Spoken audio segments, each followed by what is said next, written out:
Hey everyone, and welcome to the refilming of part 1 of the reading of Zen of Cubing. I noticed there were complaints about the ticking noise in the background, and for that I do apologize. It was my ceiling fan, which has been ticking for the past 2 months, but I fixed it. Part 2 does not have a ticking noise, and now part 1 will not. So Zen of Cubing is a book written by Happy Jack Fetter and Katheryn Merrick, published in 1982. I've noticed that not many people have heard about this book. There's not really much discussion online, so I'm going to be reading this book to hopefully share it with some of you. So I hope you enjoy. And without further ado, Chapter 1, Timely Tales of the Cube, the Creation Theory. In the beginning, all was chaos. Matter flew wildly about, light did not shine, and shrill dissonant sounds pierced space. The Supreme One gazed with disgust at this disorder. "This shall not be," he commanded. And it was thus. From the matter he formed planets, stars, comets, and deep space radio waves. From the shrill dissonant sounds he made the cheery chirps of birds and the rustle of trees blowing in the warm wind. From the darkness he made light, and with that light rainbows and the aurora. Chaos ceased to exist, but the Supreme One grew lonely, so he made Adam, a good friend. When Adam grew lonely, he made Eve, a good mate. Adam and Eve cherished each other and their paradise. They had to but follow one rule: never touch the holy cube of 6 colors. "It is a symbol of my supreme power," he said. "It represents my control over chaos, a power I have exerted because of my love for you." That sounded good to both Adam and Eve. One day the two were sitting around, not really bored, but with a lot of time to kill nonetheless. They looked at the many-colored, many-faceted cube. "I don't see what the big deal is," said Eve. "Better not to think about it," murmured Adam. "But wouldn't it look a lot more interesting if this red square was in the middle of the blues, and the blue square in the middle of the reds?" "Well, maybe." Several hours later, Eve said to Adam, "Oops." Adam made a shrill, dissonant sound. The Supreme One heard this sound of chaos and knew at once what had happened. He grew angry. "I have given you utopia, and you have forsaken it. I have given you order, and you have recreated chaos. For this I shall banish you from my paradise." The next day, Adam was still trying to restore the cube to its original state. His stomach growled. He looked up at Eve and saw that she was wearing fig leaves. "Say, what are you hiding behind those leaves?" When she showed him, he quickly tossed the cube of 6 colors away and never looked at it again. He did not have much use for the cube. The evolution theory. Monkeys swung from the trees in the jungles of eastern Africa. They chittered and chattered and picked lice off one another. Some of them slept in secure little nooks in the upper branches of trees. Others played with cubes. They'd spin the sides about to make fun new shapes and combinations of colors. They didn't try to get the same color on all the squares of each of the 6 sides. The concept that it could be done was beyond their grasp. When they tired of changing colors, they would do fun things like try to stick the cube in their ears, chew on it, or smash it with a green banana. When enemies approached their territory, they would pelt them with cubes and drive them away. One historic day, approximately 300,000 BC, according to the 1954 archaeology dig at Okiboy George, under the direction of Oxford University, one monkey looked at his friends and mates and saw them willing away the day and playing with cubes. That didn't sit right with him. "Bitches!" he screamed. Roughly translated, this means, "Why do you waste your life on silly things like this cube when you could be building shoe factories, forming governments, dumping toxic waste into the rivers, and struggling to pay taxes?" His monkey friends hardly noticed. They chittered about and continued playing with their cubes. Except for one female. She walked up to him on her hind legs and said, "Bitches!" This is exactly what he had said, but she used a different intonation. The one she used meant, "You're right. I'd be willing to give up my equality with others in this tribe to join you. Together we can create a society where I can be your servant and slave. I can mend your clothes, drive the kids to school, drive you to work, stand in line for expensive groceries, stand in line at the bank, clean the house, fight the traffic, and pick you up from work. Get the kids from school, cook your dinner, wash the clothes, get the kids to bed, and then try to find some time to pick you clean up lice." That sounded great to him. He told her she would have to leave the cube behind. She obeyed. They were to be the first humans, and unlike monkeys, would not have much use for the cube. Egypt and the Great Cuboids.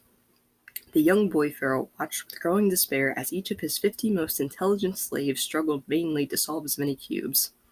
His despair soon turned to anger, and he stomped his staff on the floor of solid gold. "Bring me the court architect," he screamed. Moments later, the breathless architect arrived. Though a proud man, he felt prostrate before his lord. The boy Pharaoh, "What is your wish, most worshipped one?" The Pharaoh bade him to rise. "I wish a tomb built for my journey across the river Styx." "As you command," answered the architect. "I shall build a glorious tomb, a huge pyramid." His mind raced with the joy of the challenging prospect, and with the pride of knowing he was the only architect who could properly design such a magnificent structure. "No," said the boy Pharaoh, "I desire a great cuboid, a huge cube of limestone, each side painted a solid color. This will ensure me of the skill I need to solve the cube on the other side." The architect was incredulous. His professional pride had been insulted. A cube for a tomb? As much as he loved the boy Pharaoh, he could not help but laugh. "Are you crazed? A square block? What beauty is in that? What preservation powers does it hold?" The boy Pharaoh made a secret gesture to a well-muscled man holding a giant sword. The architect continued to scoff. "Why, any child could design a cube. I have no use for cubes." But before the architect could utter another word, the Pharaoh's servant sliced off his head with a great swing. The architect may have been wrong in laughing at the boy Pharaoh, but he had been right about one thing. With his head rolling on the golden floor, he indeed did not have much use for cubes. There's one story called Custer's Last Cube that I'm skipping, but I'm telling you about it because the last story in this chapter mentions custard. Modern people have little need of the cube. Today we have fast and luxurious cars, stereo systems, slow mail service, and prepackaged foods. We have geothermal power, nuclear power, hydroelectric power, and for a short time we even had flower power. Like Adam and Eve, we have little use for a cube, certainly less use for a cube than the boy Pharaoh architect. The monkeys, by all reasoning, should have been able to make more use of the cube than modern man. Whether or not Custer needed the cube more than we do is still an arguable point, but then no one had much use for custard. All evidence would indicate that the cube has no place in the modern world, except for one thing. What we do have that Adam and Eve, the monkeys, the architect, and Custer did not have: the advertising agency. What else could convince over 20 million people to buy a cube? Chapter 2. You can't do the cube. At last, the solution no one has been waiting for. The perfect way not to do the cube. Consider these advantages over other solutions. You don't need to memorize moves. Impossible to make mistakes. Presents no complicated decision-making. Presents no decision-making. Not a gimmick. This is the real solution on how not to do the cube. Guaranteed not to work. About the author. Ernest N. Snively, a graduate from a prominent North Dakotan high school, felt that he had the necessary education to write this chapter. We weren't too sure he was right until we learned that he had been an executive worker in the United States Postal Service for the last 30 years. "I've made it what it is today," boasts Snively. He has done more than any other person to define the art of misplacing and delaying the delivery of mail. Considering the countless letters he has single-handedly misdirected, we found no reason why he'd have problems misplacing the paltry number of squares on the cube. We think that after reading his astute directions for not solving the cube, you will surely agree that he's an expert in this field. You Can't Do the Cube by Ernest N. Snively. About the cube and cube solving. When you first got your cube, it was in a finished condition. All 6 sides were a solid color. A few turns and twists and it looked like a bag of M&Ms, right? And you haven't been able to restore it to its original condition in all this time, have you? Well, don't worry about it. Forget it. It's like trying to put a broken egg back into shape. It is impossible. You can't do it. Once you understand and accept this important fact, you will have a lot more fun with your cube. Here at the post office, we've all come to accept the fact that it's impossible to deliver mail quickly and not lose packages. So we don't try to be careful or to move quickly. We are all much happier with this attitude, and you can also be happy by applying the same attitude to your cube-solving efforts. Simply direct your efforts towards impressing yourself and your friends as being intelligent and knowledgeable about all aspects of the cube and cube-solving. Use of complex terminology. The use of complex, contrived, and pedantic vocabulary is essential in my approach to not solving the cube. When I say turn the blue and white side square to face the opposite direction, when you could almost as easily say, manually manipulate the blue square in such a manner that it becomes just positioned at a 90-degree angle to the adjoining white square, in compliance with the OSHA safety parameters in such a manner that it will make a reversal of 180 degrees of itself in relation to its relative positioning of the normative and accepted portion of the other squares. Isn't the latter wording much more exciting and authoritative? I can't quite figure out what it means, but when you say it while working the cube, you will feel smart and your friends will perceive you as capable for the task. Believe me, it works. How do you think I and all my friends have ever reached high positions at the Postal Service? We simply admitted to our superiors that no, we can't get the mail delivered properly, but we're at least doing it wrong in a very intelligent and educated manner. We knew they wouldn't want crass, uneducated private businessmen to take control of the system and do things less intelligently, even if they might do it faster, better, and cheaper. Likewise, your friends and yourself will be more impressed with your seemingly advanced intelligence than with the cube in a matter of minutes. In cube solving, like in government, it is the credentials and the appearance that counts, never the bottom line. The basic solution. The basic solution to not solving the cube is simple. It's almost anticlimactic. Just turn the sides and corner pieces around at random. That's all. It works every time. You'll never solve it. It's foolproof. Oh, sure, there's 430 quintillion or something to one chance that you might accidentally do it, but why worry about those odds?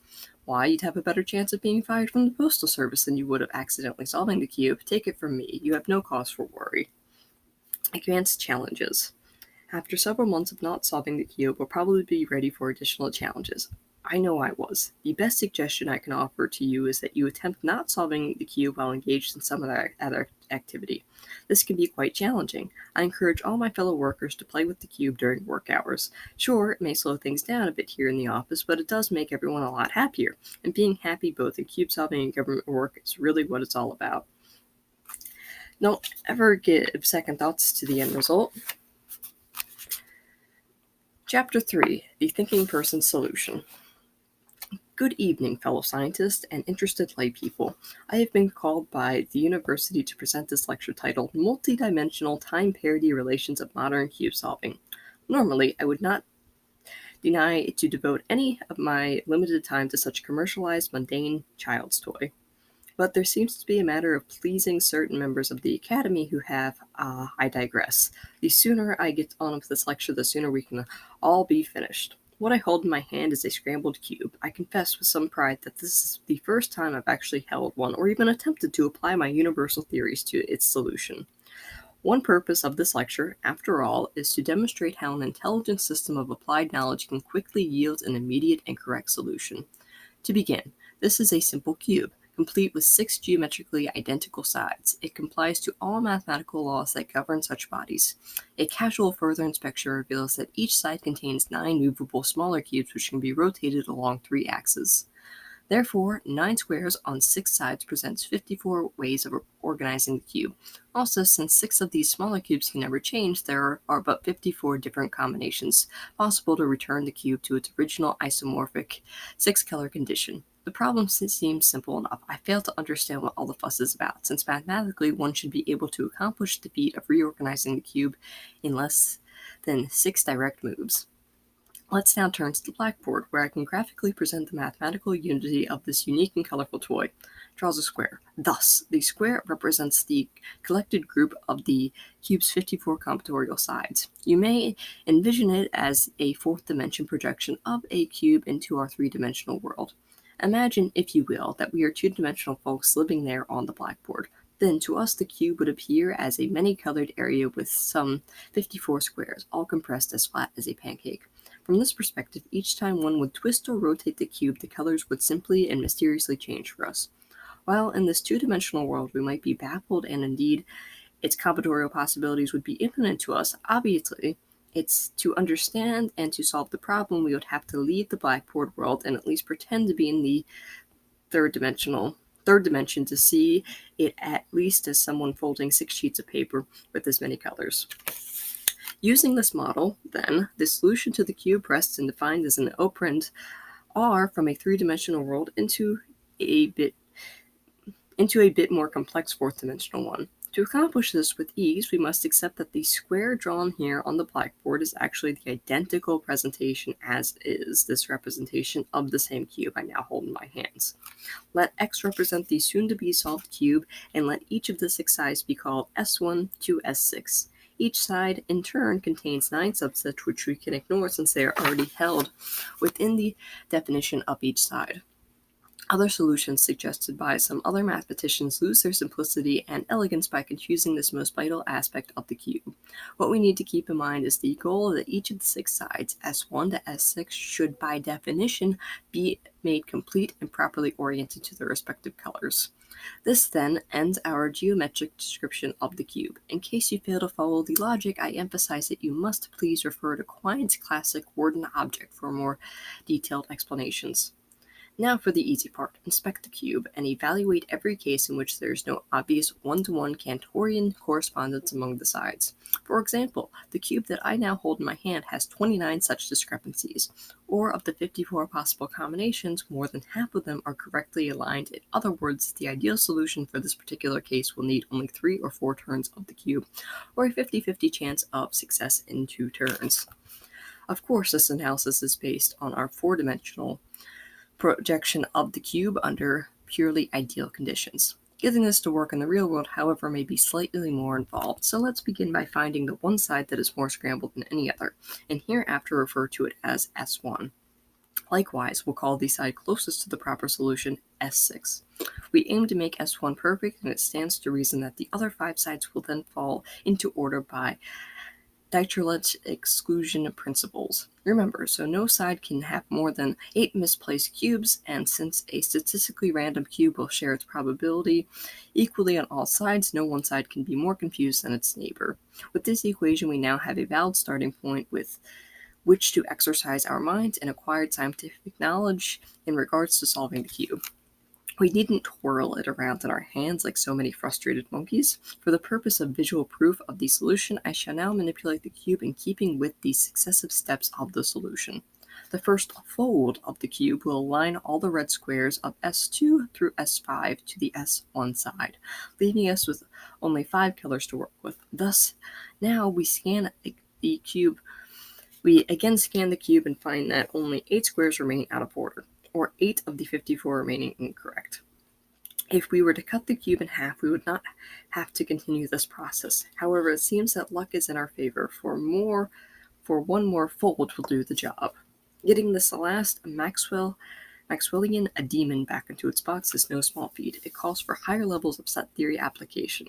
Since making the wrong dimensional fold can result in steps that lead away from the solution, I think that a simple Markov chain event simulation is best suited for the task. Examine the cube again. Again, take note of the worst side, which in this case is S2, and solve the projected cubes as though it were a 7-sided object. The hypothetical S7 side, of course, does not exist, but you can use it as the ultimate receiver of all misplaced colors. This is a radical departure from the traditional n-cube concept, since it does not require any form of mathematical training and is commonly used by children who do not know anything about geometry or math. So the field of misaligned squares are now all dumped into S7, and by a simple extension to the real world, I merely turn the cube one more time, thus and presto, the cube is solved. Some of you are surely confused by this simple mathematical approach to solving the cube, and will now go out and attempt a similar solution with your cube. For that reason, I now open the lecture to any questions that you may have regarding the mechanics of applying my solution. What is the purpose of projecting the cube to the 4th dimension? That's quite simple. You cannot fold a cube in this world. It's like trying to jam coins into a dollar machine. It just won't work. I can see the Cantorian principles at work, but what do the Markov chains have to do with it? Can't I just fold the cube a second time and get to the same place? Not really. It's like folding the American flag. Unless you first get rid of all the stripes, you'll never have the blue field and white stars correctly. I suggest that you read some of Trudeau's In Search Of series, where the same principle is explained in simple language. I'm Doug Hofstetter from a prestigious Midwestern college. Your solution is out of sight of mind's eye, totally. First, how do you get off telling people that there are only 54 possible combinations to the cube when we all know there are at least 5 quintillion ways to arrange the cube? And then, how do you even do that in 2 moves? Even God's solution calls for 7 moves. Fine questions, Digger. Your information channels seemed confused by your fancy typesetting tricks and elaborate Escherian views. If I were selling books, I'd also tell everyone the largest number possible. But the fact remains, the cube has only 6 sides and 6 colors. These are distributed by 9 smaller squares, so 6 times 9 is 54. No more, no less. As for the number of moves necessary, I guess I was just lucky. Sometimes it takes 6 moves, never more. Of course, if you'd like to twist the cube around, do so if it makes you feel better. But remember, anything more than 6 turns is an inefficient solution. Try it yourself. Here, I'll scramble this cube. Throws a curve to the rear of the hall. Does your explanation mean that if a cube is projected to the 5th dimension, it can be solved by 1 turn? Exactly, but to make this happen in our world, you must first unfold it to the 4th and then fold it 6 times to the 3rd dimension, so it may not always work. Maybe an example will help. Imagine an ordinary railroad spike about the size of this microphone. If we project it into the 4th dimension, it would be a thick line. In the 5th dimension, it would be a dot. And in the 6th dimension, well, it would be something like the Amtrak Broadway Limited dumping its load at 65 miles per hour along some desolate railroad crossing. In other words, each move to another dimension increases the possibilities, but delimits your analysis. So I suggest that no cube solution should be done beyond the 4th dimension. I got this cube and I still can't solve it, and I don't understand a word you've said. Your honesty is admirable. Try it this way. Pretend that your cube gets run over and flattened by a Mack truck. Now put it back together by peeling the 6 sides apart and fold them each into the final cube. Does that make sense to you? The questioner nods an understanding smile. Someone poured crazy glue all over my scrambled cube. Can you help me solve it with your solution? Immovable squares make any solution infinitely more complex. I'd suggest that you work it through a Riemann space, by saddle folding the edge squares atop each other. I'm certain that you'll find a solution with 2 or 3 extra steps. Personally, however, I focus my efforts to bring the solution into the real world. So, for example, if your friends fail to see your solution, you might offer them a silo bin, which can be appreciably affect their perception of the solved cube. How many scrambled cubes are needed to find that one can be solved by 1 move?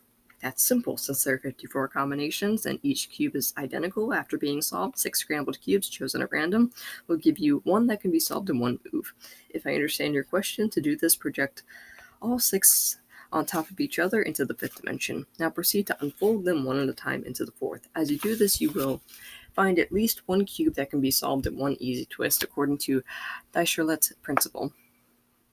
I've got a pet schnauzer. He can solve the cube in less than 30 seconds. How does he do it? That depends. Some domesticated armadillos have succeeded with the cube in less than 12.2 seconds, while household pets being inbred require more time. My guess is that your schnauzer is an average household pet with the possible dysfunctional sensibility problem. In general, the uncanny ability of many animals to successfully solve the cube suggests that they see the world in a non-Euclidean terms and have few problems of projecting objects into the 4th dimension. You might do well to study how your dog thinks. If there are no further questions, we can now set aside our short-lived fascination with this amusing toy. If any of you are still confused and feel challenged by the cube, I encourage you to retire to your private spaces and ponder the mathematical principles we've discussed. I would gladly counsel you pertaining to our normal coursework. By the suggestion of the Board of Examiners, our mathematical department will be using the scrambled cubes as an entrance test. Specifically, such cubes will be given to all prospective students who will be expected to solve the cube in under 12.2 seconds. With such standards, I doubt that we shall have any problem explaining advanced concepts and their application to an ever-complex world. Hey, Digger, have you solved it yet? Growl of disgust echoes from the emptying lecturing hall. Chapter 4, The Average Person's Solution. We hope you've enjoyed reading the previous chapters on how to solve the cube. No doubt they've helped you immensely in your endeavors to solve the little puzzle. It's come to our attention, however, that not everyone how do we say this without suggesting insult, is capable of following otherwise lucid advice of cube-solving experts. Let's face it, most of you still can't solve the cube, no matter how many times the neighborhood genius shows you, no matter how many books you buy on the subject, no matter how many hours you invest in twirling, flipping, and spinning the cube, you probably will never solve it. It's simply beyond your capabilities. Remember in high school, no matter how hard you tried, you never quite got the grasp on Algebra 3, you never became fluent in the use of past participles in French, and you were never able to clearly define the difference between halogens and Hugonots, and now you can't solve the cube. What's worse, deep down, behind all the effort beneath the pile of books guaranteeing a solution, you secretly know that you will never, ever succeed. Not now, not ever. Still, you look at the cube and say to yourself, "Dear God in heaven, give me the resolve to solve." Others, no doubt, quietly whisper in the dark corner of their lives, "Oh Satan, Lord Beelzebub, demons of darkness, I want something from you and you want something from me. Let's deal." There's really no need for you to go off the deep end or make any deals with the underworld. You've got it. You've got us, and we've got the answer for you. Cheat. Now, please don't act shocked. Don't get self-righteous about something so obvious. We know that you've been thinking about it for quite some time, and we're not here to argue with you over the ethics involved in this victimless crime. That's your problem. All I want to do is provide you with the necessary information. If you do decide to cheat, you can do so with full knowledge of all your available options. Let's first consider the most popular form of cheating, namely the repositioning of the colored square stickers on the surface of the cube. This is a method that is spoken of in near myth-like terms. I've heard some people actually just peel the stickers off, or I have a friend who knew someone who. It's a parallel to the practice of varied and experimental sex. No one ever admits to actually doing it, but everyone seems to know an awful lot about it. They're not fooling us, and don't ask us how we know. Although simple in concept, the peeling process is quite tricky, and a botched job can cause you great embarrassment. We suggest that you first get as many stickers as possible in the proper position, thus lowering the number that you'll have to swap. Now, with the aid of a razor blade, carefully lift the unmatched stickers and put them in their proper place. Avoid touching the sticky substance on the back of the plastic stickers, or it can lose some of its ability to stick. If someone spots a sloppy, torn stickers, loose edges, uneven alignment, and dares to accuse you of cheating, you will be disgraced and lose face. Be neat, take your time. On the other hand, you might turn the table and ask your accusers how they happen to know what a cheat job looks like. For a quick slap job of cheating that is passable only at a distance, try spray enamel paint. You'll need 6 cans, one to match each of the 6 colors on the cube. Carefully die cut a stencil to match the pattern of the squares and spray away. Up close it may look tacky, but this approach usually works at a pinch. Another common form of cheating is to dismantle the cube and then reassemble the parts in a finished condition. Your greatest risk is the possibility breaking some of the plastic pieces. Keep a tube super glue handy for this event. Many frustrated cubies service their cubes by taking them apart and cleaning and lubricating the parts. Naturally, the cube is put back together in a finished, solved condition. The faster you can service your cube, the quicker you can solve it. So practice growling and complaining that your cube doesn't feel right, giving you the opportunity to sneak away and service it.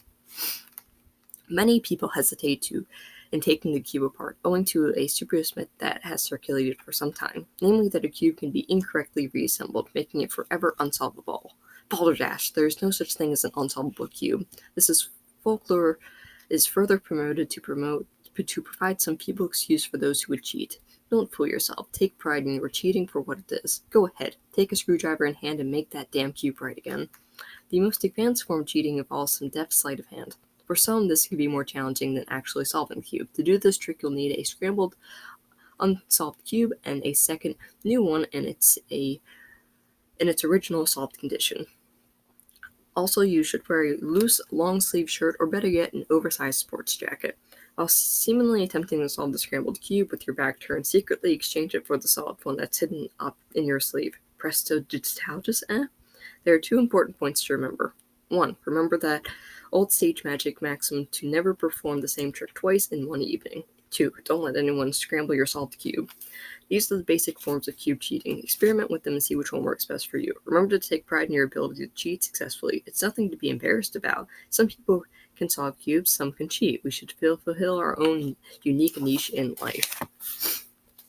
With that, we end Chapter 4. I hope this video is more enjoyable to watch without a ticking, and we also got some Einstein in the video, which is always nice. So thank you all for watching, and go check out Part 2.